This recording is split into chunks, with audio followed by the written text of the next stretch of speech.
Hello students, Rahul Jalan this side. आज हम लोग थर्मल एक्सपेंशन के बारे में जानने वाले हैं। थर्मल एक्सपेंशन दरअसल फिजिक्स के 11th के सिलेबस में लास्ट में पढ़ाया जाता है।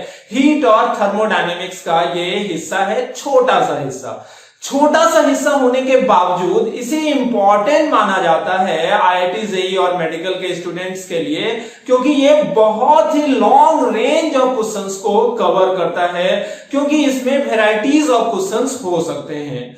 इसलिए इस इंपॉर्टेंट हिस्से को हम 3 लेक्चर में जानेंगे। ये आज का लेक्चर जो है ये पहला लेक्चर है थर्मल एक्सपेंशन के लिए, जिसमें हम लोग बेसिक्स जानेंगे थर्मल एक्सपेंशन का, और इसके बाद हम लोग थर्मल एक्सपेंशन से रिलेटेड जितने भी मैक्सिमम लेवल का कॉन्सेप्ट बन सकता है फिजिक्स में, उन चीजों को जानेंगे नेक्स्ट लेक्चर में। और सबसे लास्ट वाले लेक्चर में हम लोग इससे संबंधित कई तरह के क्वेश्चनों को जानेंगे। इसलिए स्टूडेंट प्लीज इन सारे वीडियोस को फॉलो करो और अपने नॉलेज को इंप्रोवाइज करो। ओके स्टूडेंट, सबसे पहले वीडियो की क्वालिटी को आप लोग बेहतर कर लो राइट टॉप पर स्क्रीन में क्वालिटी वाले बटन से। ओके स्टूडेंट, यहां पर हम लोग थर्मल एक्सपेंशन मोस्टली सॉलिड के लिए पढ़ रहे होते हैं, लेकिन सच्चाई ये है कि थर्मल एक्सपेंशन लिक्विड में भी होता है और गैस में भी होता है, बट हम लोग अपना पूरा फोकस सॉलिड पर कंसंट्रेट करते हैं। अगर सॉलिड के माइक्रोस्कोपिक व्यू को हम लोग देखें तो वहां पर सॉलिड कई सारे पार्टिकल या मॉलिक्यूल के रेगुलर या फिर इरेगुलर अरेंजमेंट के बाद बना हुआ होता है, और वो सारा पार्टिकल एक दूसरे से स्प्रिंग की तरह जुड़ा हुआ होता है, जिसकी वजह से हर एक पार्टिकल अपने मीन पोजीशन के अबाउट वाइब्रेट कर रहा होता है। At 0 kelvin temperature the amplitude of vibration of each and every particle is equal to 0, but as the temperature rises, जैसे जैसे टेम्परेचर बढ़ता है तो थर्मल एनर्जी की वजह से पार्टिकल के वाइब्रेशन का एम्पलीट्यूड भी बढ़ने लगता है, और जैसे जैसे पार्टिकल का एम्पलीट्यूड ऑफ वाइब्रेशन बढ़ेगा तो हर एक पेयर ऑफ पार्टिकल के बीच का एवरेज डिस्टेंस भी बढ़ेगा, और हर एक पेयर ऑफ पार्टिकल के बीच चूंकि एक एवरेज डिस्टेंस बढ़ता जा रहा है गर्म करने के बाद, इस वजह से हर एक बॉडी जो है वो एक्सपेंड करेगा। ओके स्टूडेंट, इसको अच्छे से समझाता हूं मैं।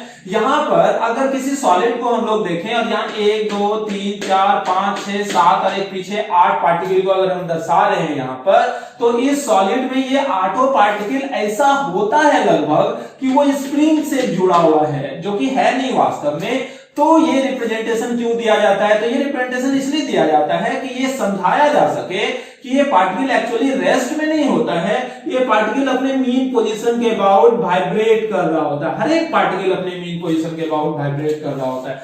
जैसे कि किसी सॉलिड में हम लोग 1 2 3 4 5 6 पार्टिकल को मान लो दर्शा रहे हैं किसी सर्टेन टेम्परेचर पर, तो इन दोनों पार्टिकल के बीच का पोजीशन ये, इन दोनों पार्टिकल के बीच का पोजीशन ये, इन दोनों पार्टिकल के बीच का पोजीशन मान लेते हैं ये है, इन दोनों पार्टिकल के बीच का पोजीशन ये, इन दोनों पार्टिकल के बीच का पोजीशन ये।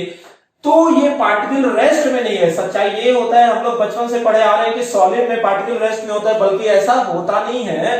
सॉलिड में भी पार्टिकल वाइब्रेट करता है, इसका ट्रांसलेटरी मोशन नहीं होता है, लेकिन अपने मीन पोजीशन के अबाउट ये वाइब्रेट करता रहता है। ये है ये पार्टिकल का वाइब्रेशन, ये है इस पार्टिकल का वाइब्रेशन, ये है इस पार्टिकल का वाइब्रेशन, ये इसका, ये इसका, इस तरह से ये इन सारे पार्टिकल का वाइब्रेशन है। तो आप बताओ, this is the amplitude of vibration, this particle have this much amplitude of vibration, this particle have this much amplitude of vibration, so that the average distance in between these particle is this much. This is the average distance in between the particle at a certain temperature.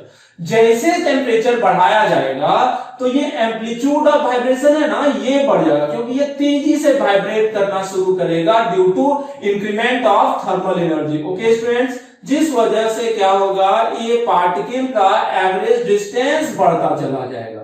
अभी आप बताओ 1 2 3 4 5 और ये 5 ही रखता हूं, 5 particle इस दूरी पर था, अब 1 2 3 4 5 के बीच का दूरी बढ़ गया। क्यों बढ़ गया भैया? क्योंकि ये सारा पार्टिकल का एम्पलीट्यूड ऑफ वाइब्रेशन बढ़ गया। पहले ये पार्टिकल का एम्पलीट्यूड ऑफ वाइब्रेशन इतना था, अब उससे थोड़ा राइज किया, बढ़ा, अब एम्पलीट्यूड ऑफ वाइब्रेशन बढ़ गया बढ़ गया बढ़ गया। और इस तरह से जब हर एक पार्टिकल का एम्पलीट्यूड ऑफ वाइब्रेशन बढ़ेगा तो average distance in between the particle भी बढ़ेगा, और जैसे पार्टिकल के बीच का एवरेज डिस्टेंस बढ़ेगा तो थर्मल एक्सपेंशन होगा। ऐसा हम लोग कई जगह देखते हैं, जैसे रेलवे ट्रैक्स के बीच गैप छोड़ा जाता है, बचपन से पढ़ा रहे हैं। क्यों? क्योंकि गर्मी के दिनों में वो रेलवे ट्रैक फैलेगा तो वो मुड़ ना जाए, इस वजह से बीच में गैप रहता है कि गर्मी के दिनों में उस गैप में जाकर वो भर जाए, कोई एक्सीडेंट होने के चांसेस ना हो।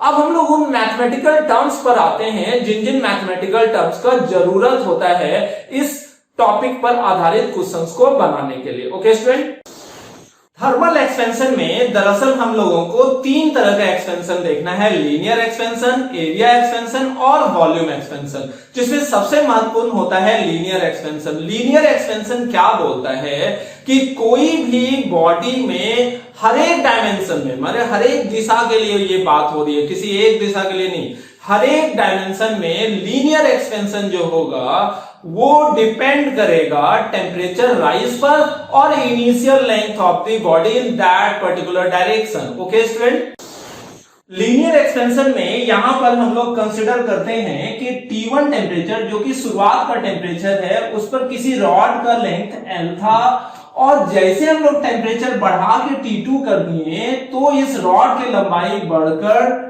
L डैश हो गया, और यहां पर शुरुआत में लंबाई L है, बाद में L डैश है, तो change in length, here change in length del L will becomes equals to how much? This one will becomes equals to L dash minus L. Okay student, and also यहां पर change in temperature del T बराबर क्या हो जाएगा? T2 minus T1, और इसी को हम लोग लीनियर एक्सपेंशन बोलते हैं कि जैसे टेम्परेचर बढ़ाया जाएगा तो रॉड की लंबाई बढ़ना ही बढ़ना है, और इसी चूंकि लेंथ में इंक्रीमेंट हुआ इसीलिए इसको हम लोग क्या नाम दे देंगे? Linear expansion. यहां पर मैं एक और बात आपको बता दूं कि क्वेश्चन में जो भी न्यूमेरिकल आप बताओगे या बनाओगे तो वहां पर क्वेश्चन में अगर चेंज इन टेम्परेचर केल्विन में है तो सेल्सियस में उसे कन्वर्ट करना हो, या सेल्सियस में उसे केल्विन में कन्वर्ट करना हो, तो 273 से ऐड या सब्सट्रैक्ट नहीं करेंगे, क्योंकि चेंज जो होता है केल्विन में और सेल्सियस में दोनों में बराबर होता है। एक मामूली से बात है जिसके वजह से क्वेश्चंस गलत हो जाते हैं। ओके, यहां पर क्या देखा जाता है कि ये चेंज इन लेंथ जो है यानी कि del L, change in length, ये प्रोपोर्शनल होता है चेंज इन टेम्परेचर के, यानी कि आप जितना ज्यादा टेम्परेचर बढ़ाओगे लंबाई में तब्दीली उतना ज्यादा होगा। साथ ही साथ ये भी देखा जाता है कि change in length directly proportional होता है इनिशियल लेंथ के भी, कि शुरुआत में कितनी लंबाई, अगर शुरुआत में लंबाई ज्यादा है तो उसमें एक्सपेंशन भी ज्यादा होगा, शुरुआत में लंबाई कम है तो उसमें एक्सपेंशन भी कम होगा। और इन दोनों प्रोपोर्शनलिटी के टर्म को अगर हम लोग मिलाकर लिख दें तो यहां हम लोगों को मिलेगा del L is equals to, that is directly proportional to L into del T. Okay student, अब इस प्रोपोर्शनलिटी के टर्म को जैसे हम लोग हटाते हैं तो del L is equals to, यहां पर प्रोपोर्शनलिटी कांस्टेंट हम लोग लिख देते हैं अल्फा एल डेल टी, और ये जो अल्फा हम लोगों को यहां पर मिला ये alpha is coefficient of linear expansion कहलाता है। ये जो अल्फा है this is coefficient of linear expansion. इस तरह से ये एक फार्मूला हम लोगों को मिल गया कि change in length is equals to coefficient of linear expansion into initial length into change in temperature. इस आधार पर अगर क्वेश्चन में ये आपसे पूछा जाए कि what will be the final length of the rod, that it will becomes L plus del L. Okay student, L plus del L. So L dash is equals to L plus, at the place of del L we can write alpha L del T. So from here we take common L, after it we obtain the equation L dash is equals to L into 1 plus alpha del T. So this is another equation for final length of the rod. Similarly, we can determine the relation for area expansion. मान लेते हैं कि शुरुआत में किसी body की area A है, okay, और बाद में उस बॉडी का एरिया ए डैश हो जाता है। एरिया ए जो था वो T1 टेम्परेचर पर था, ए डैश एरिया जो है T2 टेम्परेचर पर हो जा रहा है। तो चेंज इन एरिया जो होगा that will becomes equals to A dash minus A, and change in temperature जो होगा that is T2 minus T1। यहां पर भी देखा जाता है कि एरिया में जो चेंज आएगा वो डायरेक्टली प्रोपोर्शनल होता है चेंज इन टेम्परेचर के, और साथ ही साथ चेंज इन एरिया इस बात पर भी निर्भर करता है कि शुरुआत में उस बॉडी का एरिया कितना रहा था, ओके। इन दोनों को अगर हम लोग मिला दें तो हम लोग पाएंगे कि चेंज इन एरिया ये प्रोपोर्शनल होता है इनिशियल एरिया और चेंज इन टेम्परेचर के। और इस प्रोपोर्शनलिटी के टर्म को अगर हम लोग यहां पर से हटाते हैं तो इक्वल्स टू प्रोपोर्शनलिटी के लिए हम लोग कांस्टेंट यूज करते हैं beta A del T. So this will become the equation for increment in area, and that is equals to beta, that is also called coefficient of area expansion. A is initial area and del T is change in temperature. So from this equation we can find the final area of the body, that is equals to A plus del A. Okay student, how can we determine the value of this? After putting the value of del A from this equation, del A की जगह हम लोग क्या रख देंगे, beta A into del T, okay. So what will be the value of A dash, A को common ले लेंगे तो 1 प्लस बीटा डेल टी आ जाएगा। तो इस तरह से हम लोग फाइनल एरिया का भी इक्वेशन प्राप्त कर सकते हैं। इसी तरह से हम लोग वॉल्यूम एक्सपेंशन के लिए भी एक्सप्रेशन प्राप्त कर सकते हैं। वो कैसे कि हम लोग मान लेते हैं कि भी शुरुआत में वॉल्यूम है एट टेम्परेचर T1, और बाद में जब हम लोग टेम्परेचर बॉडी का बढ़ा देते हैं T2 तो वॉल्यूम भी बढ़कर V डैश हो जाता है। तो इस तरह से चेंज इन वॉल्यूम जो होगा वो कितना हो जाएगा, V डैश माइनस V, और चेंज इन टेम्परेचर जो होगा वो कितना हो जाएगा, T2 minus T1। Okay student, हम लोग क्या पाते हैं कि चेंज इन वॉल्यूम जो होगा किसी भी बॉडी का वो डायरेक्टली प्रोपोर्शनल होता है चेंज इन टेम्परेचर के, कि टेम्परेचर हम लोग जितना ज्यादा बढ़ाएंगे वॉल्यूम में भी उतना ज्यादा बदलाव होगा। साथ ही साथ चेंज इन वॉल्यूम इस बात पर भी निर्भर करता है कि शुरू में उस बॉडी के वॉल्यूम कितना रहा था। इन दोनों प्रोपोर्शनलिटी के टर्म को अगर हम लोग मिला दें तो हम लोगों को मिलेगा कि चेंज इन वॉल्यूम भी डेल भी के डायरेक्टली प्रोपोर्शनल होता है। ये प्रोपोर्शनलिटी का टर्म हम लोग यहाँ पर हटाते हैं तो इसकी जगह हम लोग यूज करते हैं गामा भी डेल टी, ओके। तो ये हम लोगों को इक्वेशन मिल गया क्या चीज के लिए, चेंज इन वॉल्यूम के लिए। यहाँ पर गामा जो है ये कहलाता है कोएफिशिएंट ऑफ वॉल्यूम एक्सपेंशन। इसी तरह से हम लोग ये भी निकाल सकते हैं कि बाद में उस बॉडी का वॉल्यूम कितना हो गया, जो कि बराबर होगा V प्लस डेल V के। तो हम लोग यहाँ पर V प्लस डेल V की जगह रख देते हैं gamma V del V, okay students. और जैसे हम लोग V को कॉमन ले लेंगे तो 1 प्लस गामा डेल T हम लोगों को मिल जाएगा। इन तीनों एक्सपेंशन से हम लोगों को तीन तरह के कांस्टेंट के बारे में जानकारी प्राप्त हुआ। सबसे पहला कांस्टेंट था coefficient of linear expansion that is alpha, दूसरा था coefficient of area expansion that is beta, और तीसरा जो था that is coefficient of volume expansion that is gamma. यहाँ पर दो तीन बातें आप लोगों को जाननी चाहिए। ये अल्फा बीटा और गामा स्पेसिफिक कांस्टेंट होता है। स्पेसिफिक कांस्टेंट कहने का मतलब कॉपर मेटल के लिए अल्फा बीटा गामा का फिक्स वैल्यू होता होगा, आयरन के लिए फिक्स होता होगा, मतलब मैटर टू मैटर इसकी वैल्यू बदल जाएगी, लेकिन एक पर्टिकुलर मैटर के लिए इसकी वैल्यू हमेशा सेम या कांस्टेंट रहना है। ये सारी बातें, ये सारे इक्वेशंस हम लोग तब यूज कर सकते हैं और ये सारा का सारा बात तब अप्लीकेबल है जब चेंज इन वॉल्यूम बहुत ज्यादा नहीं हो। किसी पर्टिकुलर मैटर के लिए, किसी पर्टिकुलर मेटल के लिए अगर हम लोग बात करें तो अल्फा बीटा और गामा के बीच एक रिलेशन होता है और वो रिलेशन होता है alpha is to beta is to gamma is to 1:2:3। यानी कि अगर आपको आयरन का अल्फा दिया हुआ है तो बीटा डबल होगा और गामा ट्रिपल होगा, और इसी तरह से अगर किसी और मैटर के लिए आपको गामा दिया है तो आप बीटा भी निकाल सकते हो, अल्फा भी निकाल सकते हो।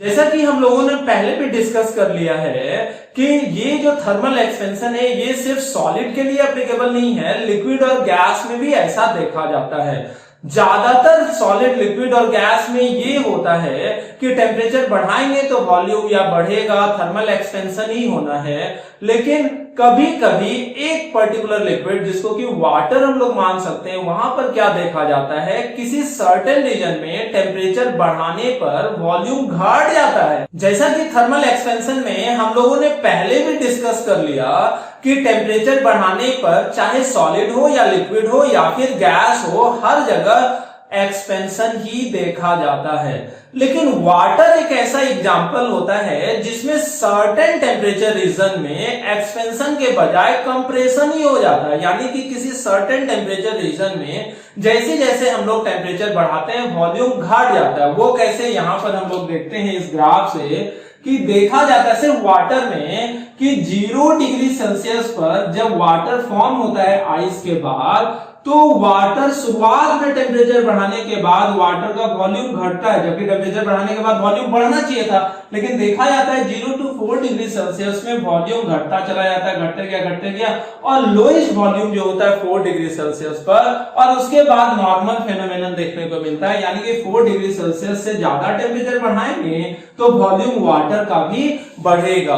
तो इस ग्राफ से क्या पता चलता है कि डेंसिटी जो होगा वाटर का सबसे ज्यादा होगा तब जब वॉल्यूम सबसे कम होगा। यानी कि वाटर की डेंसिटी मैक्सिमम होती है 4 डिग्री सेल्सियस पर, और ये बहुत ज्यादा बेनिफिशियरी है एक्वाटिक लाइफ के लिए। जहां पर कोल्ड क्लाइमेट होता है, समुद्री जल है, रिवर्स है, तो वहां ऊपर का सतह आज जम जाता है आइस के रूप में, और जो वाटर 4 डिग्री सेल्सियस पर रहता है वो ज्यादा डेंसिटी या ज्यादा भारी होने के वजह से तलहटी में रह जाता है, और आइस जो ऊपर जमा वो अच्छा इंसुलेटर के तरह काम करता है हीट के। इस वजह से नीचे का पानी गला हुआ ही रह जाता है, मतलब लिक्विड फॉर्म में ही रह जाता है even at very low temperature, जो कि एक्वाटिक लाइफ के सर्वाइवल के लिए बहुत ज्यादा इंपॉर्टेंट है। ओके, तो आज के लेक्चर में हम लोग इतना ही जानते हैं। अगले लेक्चर में इस टॉपिक से संबंधित क्या क्या कंसिक्वेंस होता है और क्वेश्चंस को